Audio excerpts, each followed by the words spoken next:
कहते हैं दिल्ली दिल बरों की है, दिल जलों की है। कहते तो ये भी हैं कि दिल्ली दिल फरेबों की भी है। और लकी यानी कि लक्ष्मण लाल अग्रवाल में ये सारे गुण मौजूद थे। लोग उसकी शक्ल को देखकर ही कह देते थे, अबे दिल्ली से हो क्या?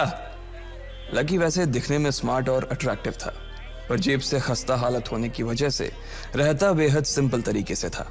शर्ट का रंग उड़ा हुआ और पैंट से पैबंद जुड़ा हुआ।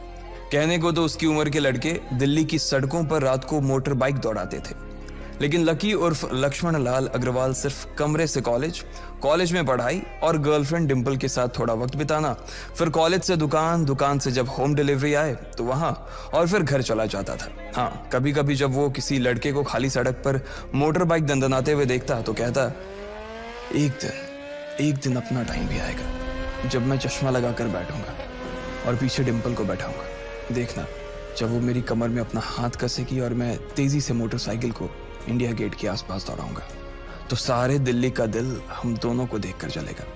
दुकान में रखा हुआ बर्नॉल भी काम नहीं आएगा। लकी ने कहा और अपने हाथ में बर्नॉल की क्रीम को दबा दिया।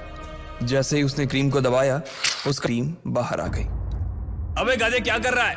वो कोई स्पंज की गेंद है क्या जो उसे दबा रहा है? दुकान के मालिक ने उससे फटकारते हुए कहा और उसके सर पर एक चपत लगा दी। Sorry sir. लकी ने अपना सिर बचाते हुए कहा। वो खरोल बाग में स्थित एक छोटी सी मेडिकल स्टोर पर काम करता था। उसकी दुकान का नाम था चमन मेडिकल स्टोर और उसके ओनर का नाम था चमन लाल। लकी पिछले 5 साल से इन्हीं की दुकान पर काम कर रहा था। यहाँ इस छोटी सी शॉप पर काम करना उसकी मजबूरी थी। लाइफ में कंगाली की वजह से उसे कॉलेज में पढ़ाई पूरी करने के लिए पार्ट टाइम जॉब करना था। उसने कई अच्छी जगह अच्छी तनख्वाह की नौकरी ढूंढी पर नहीं मिली और वो इस मेडिकल स्टोर पर ही अटक गया। गधे, अब इसके पैसे क्या तेरा बाप भरेगा? कटेगा। इसका पैसा भी तेरी तनख्वाह से कटेगा और एमआरपी से डबल रेट में कटेगा। चमन ने अपने दांतों को किचमिचाते हुए कहा। गुस्से की वजह से उसकी नाक फूल गई थी और लकी की सांसें। उसने घबराते हुए ओनर से पूछा, एमआरपी से डबल क्यों सर जी? ताकि अगली बार से ऐसी कोई हरकत करने से पहले तू डबल बार सोचे। चमन ने कहा और उसके हाथ से ट्यूब छीन ली। उसका जी तो चाह रहा था कि वो लकी की खोपड़ी पर एक और बार अपना हाथ साफ कर ले, लेकिन उससे पहले ही दुकान का फोन बजने लगा। फोन की घंटी बजते ही लकी को वहां से निकलने का मौका मिल गया और वो भागते हुए फोन उठाने के लिए चला गया। हेलो जी, करोल बाग के बेस्ट मेडिकल चमन मेडिकल स्टोर से बोल रहा हूं, बताइए क्या काम था? ये लकी की पेटेंट लाइन थी। चाहे कहीं से भी फोन आए, लेकिन उसे फोन पर बस यही बोलना था। जैसे ही इधर लकी ने अपनी बात कही, उधर से जवाब आया, मैं अप्रूविंग नाइट होटल के कमरा नंबर 303 से बात कर रहा हूँ। एक छोटा सा ऑर्डर है, नोट करो और जल्दी से होटल पर डिलीवर करवा दो। वो एक लड़के की आवाज थी।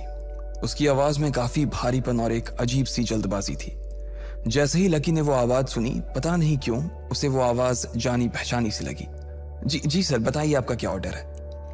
हाँ तो लिखो, हार्ट प्ले के 2 पैकेट और 1 पैकेट टिश्यू। लकी, जो कि अपना पेन लेकर खड़ा था, हार्ट प्ले का नाम सुनते ही झिझक गया। असल में हार्ट प्ले नाम का एक कंडोम आता था और इसलिए उसका नाम सुनते ही लकी शर्मा गया था। इतने साल से भी मेडिकल की स्टोर पर काम करने के बाद उसे इन चीजों का नाम सुनने में शर्म आती थी। हेलो भाई, लिखा कि नहीं लिखा? उस आदमी ने फिर से लकी से पूछा। जी सर, लिख लिया सर, लिख लिया। लकी ने खिसिया कर हंसते हुए कहा। लिख लिया तो फिर लेकर निकल, उस लड़के ने कहा। उसकी आवाज सुनकर ना जाने ऐसा क्यों लग रहा था कि वो बहुत बड़ा आदमी था।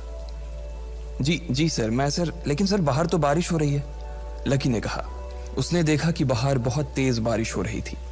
उनकी दुकान के सामने पानी भर गया था और तेज हवाओं की वजह से चमन मेडिकल स्टोर का बोर्ड भी गिर गया था। लकी को लग रहा था कि वो इतनी तेज बारिश में